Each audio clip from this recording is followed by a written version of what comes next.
السلام علیکم ورحمۃ اللہ وبرکاتہ۔ Islamic library studio YouTube channel پر سفر رمضان میں آج ہم 14ویں سوالیاتی نشست کا آغاز کریں گے۔ آج کا پہلا سوال ہے کہ وہ کون سے امور ہیں جن سے روزہ مکروہ ہوتا ہے۔ کچھ باتیں روزے میں مکروہ ہیں: گوند چبانا یا کوئی اور چیز منہ میں ڈالے رکھنا، بلا ضرورت کسی چیز کا چکھنا، البتہ جس عورت کا خاوند سخت اور بد مزاج ہو اسے زبان کی نوک سے سالن کا مزہ چکھ لینا جائز ہے، کلی کرنا یا ناک میں پانی ڈالنے میں مبالغہ کرنا، منہ میں بہت سا تھوک جمع کر کے نگلنا، غیبت کرنا، جھوٹ بولنا اور گالی گلوچ کرنا، اسی طرح بھوک یا پیاس کی بے قراری اور گھبراہٹ کو ظاہر کرنا، نہانے کی حاجت ہو تو غسل کو قصداً صبح صادق کے بعد تک مؤخر کرنا،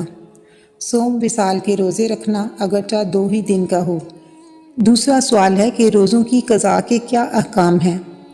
روزوں کی قضاء کے احکام کی 3 صورتیں ہیں۔ نمبر 1، اگر کوئی روزے کی حالت میں بھول کر کھا پی لے تو اس پر نہ قضاء ہے اور نہ کفارہ، خواہ وہ رمضان کا روزہ ہو یا غیر رمضان کا۔ نمبر 2، اگر کوئی رمضان میں روزہ کی حالت میں بلا عذر قصداً کھا لے یا پی لے تو اس پر قضاء اور کفارہ دونوں لازم ہیں۔ نمبر 3، اگر کوئی رمضان میں روزہ کی حالت میں کسی عذر کی وجہ سے یعنی سفر یا مرض میں روزہ توڑ دے تو اس پر صرف قضاء واجب ہوگی، کفارہ ضروری نہیں۔ آج کا تیسرا سوال ہے کہ وہ کون سے امور ہیں جن سے صرف روزہ کی قضاء لازم آتی ہے، کفارہ نہیں۔ وہ امور جن سے صرف روزہ کی قضاء لازم آتی ہے کچھ یوں ہیں کہ کسی نے زبردستی روزہ دار کے منہ میں کوئی چیز ڈال دی اور وہ حلق سے اتر گئی، روزہ یاد تھا مگر کلی کرتے وقت بلا قصد حلق میں پانی اتر گیا، قے آئی اور قصداً حلق میں لوٹا دی یا قصداً منہ بھر کے قے کر ڈالی، روزہ ٹوٹ جائے گا اور قضاء لازم ہوگی، بشرط یہ کہ دونوں صورتوں میں قے منہ بھر کر ہو اور روزہ دار کو اپنا روزہ یاد ہو۔ اگر روزہ یاد نہیں ہے تو ان تمام صورتوں میں روزہ نہیں ٹوٹے گا۔ کنکری یا پتھر کا ٹکڑا یا گٹھلی یا مٹی یا کاغذ کا ٹکڑا قصداً نگل لیا،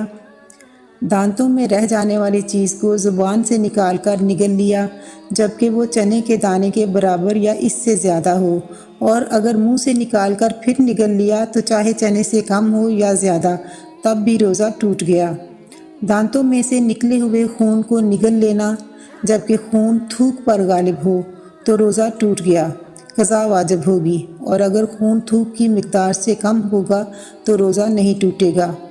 بھولے سے کچھ کھا پی لینے کے بعد یہ سمجھنا کہ روزہ ٹوٹ گیا پھر قصداً کھا لینا،